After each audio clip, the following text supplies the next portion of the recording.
All right, in this lesson, we're going to work on taking just a few minutes to begin improving some of the shadowing within this scene.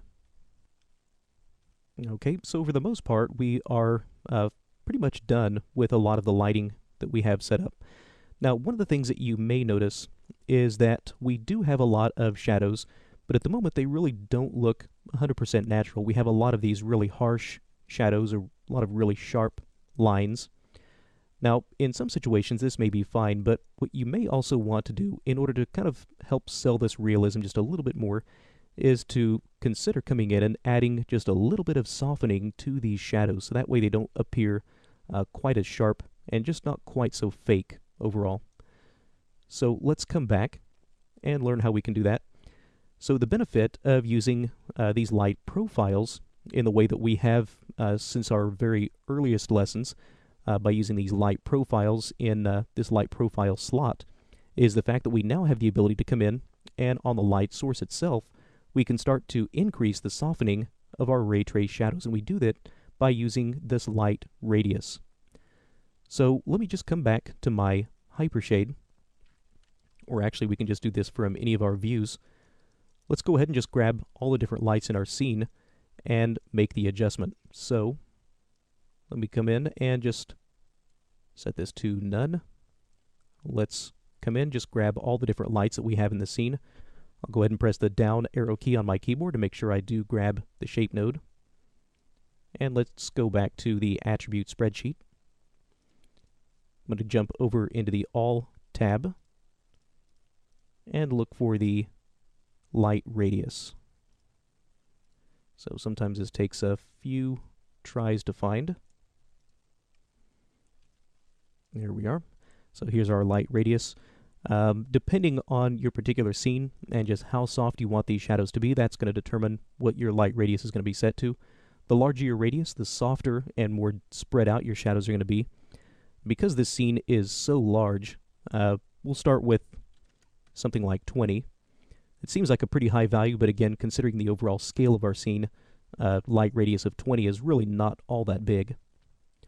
Now, before we actually call that complete, in addition to adjusting the light radius, very, very important that we also come in and start to adjust the shadow rays. Otherwise, we'll start to get a lot of noise and a lot of artifacting in the shadow. So, again, with the attribute spreadsheet open, so we can do this all at the same time on all of our lights, let's look for the shadow rays. There we are. So, in my case, I'll use something like maybe 15 rays to begin with for each of my lights. So let's save this for comparison and re-render. Alright, so if you take a look at what we have now, it's starting to kind of soften these shadows up a little bit compared to what we had before, but overall still maybe a little bit sharp. But keep in mind that as you start to increase your shadow samples and start to increase your light radius, this will start to have a pretty dramatic impact on your render time.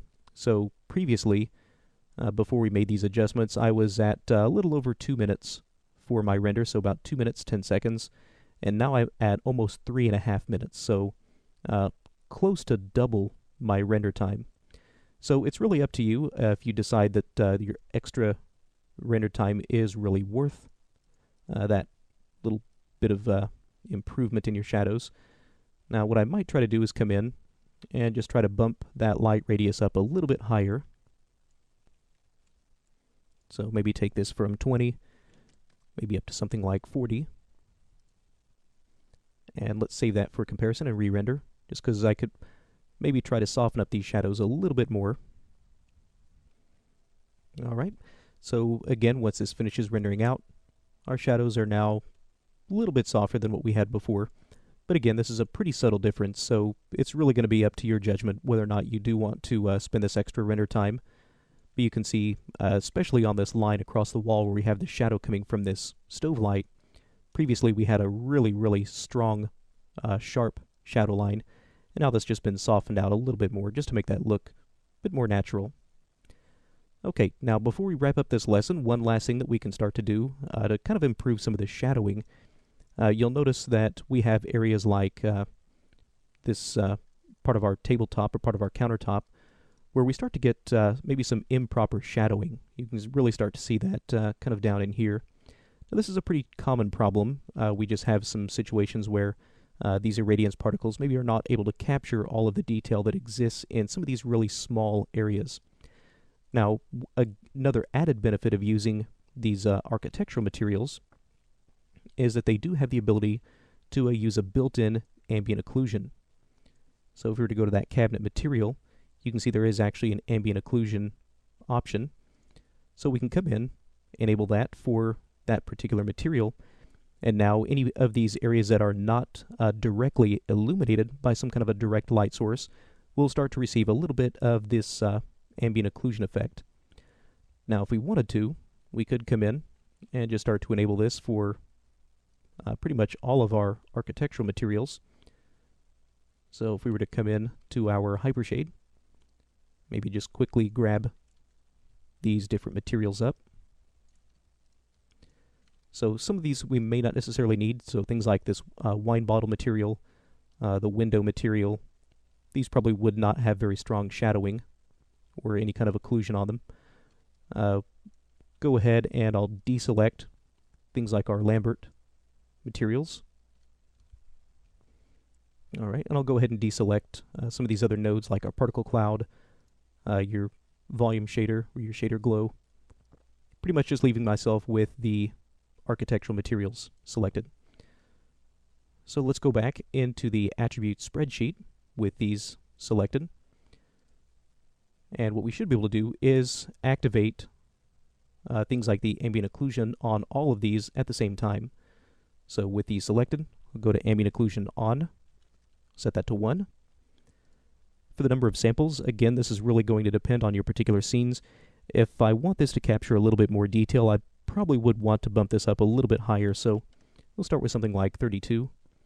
With the ambient occlusion distance, because our scenes are so large in this case, we'll probably have to really crank up this distance to start to see an effect.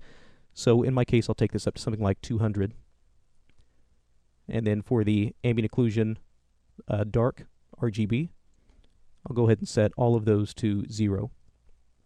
So what that has essentially done is if we were to take a look at the ambient occlusion, we've enabled that for all of our shaders. We've set the samples to 32 for all of them. We've set the distance to 200 for all of them. And we've set this ambient shadow color to pure black.